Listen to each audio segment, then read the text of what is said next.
दोस्तों, कहानी कुछ ऐसी है कि इंसान को डर के नहीं डट के रहना चाहिए, क्योंकि इंसान जब तक डटेगा नहीं तब तक कुछ अचीव नहीं कर सकता है।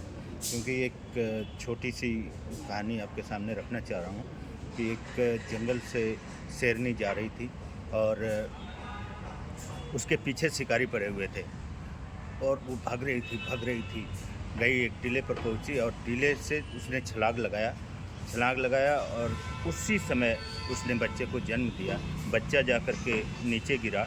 नीचे जहाँ गिरा तो भेड़ों की झुंड जा रही थी। भेड़ों की झुंड में से वो भेड़ों की झुंड में ही पला बढ़ता रहा।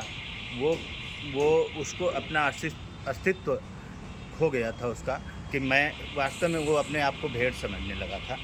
और जब तक फिर इसके बाद एक दिन शेर आया और बहुत तेज़ दहाड़ मारा तो सारे भगने लगे, सारे भेड़ भग गए।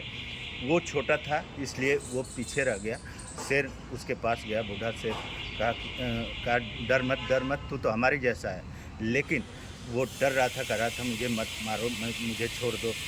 उसने कहा कि भाई तू हमारे जैसा है, मैं क्यों मारूंगा तुम्हें। वो गया, वो उसको लेकर गया एक नदी के किनारे। उसने अपना शकल और उसकी शकल पानी में दिखाया। तब कहा कि हाँ यार, वास्तव में मैं तो तुम्हारी तरह हूँ। उसने कहा कि आप ही की तरह मैं भी दहाड़ सकता हूँ। शेर ने कहा कि बिल्कुल दहाड़ सकता है, एक बार सारा कुछ भूल करके जोर से तू दहाड़। उस समय जब दहाड़ा तो सारे पेड़ पौधे हिल गए। तो कहने का तात्पर्य इतना है कि इंसान अपना अस्तित्व जब तक किसी कार्य पर टिका नहीं रहेगा और अपने आप को नहीं समझ पाएगा, नहीं समझेगा, तब तक उसका जीवन सफल नहीं हो सकता है, वो आगे नहीं बढ़ सकता है। इसलिए सबसे पहले अपने अंदर जो डर है उसको मारने की ज़रूरत है, उसको हटाने की ज़रूरत है। और इससे आदमी अपने आप को जिस दिन पहचान लेगा, आगे बढ़ जाएगा। धन्यवाद, थैंक यू।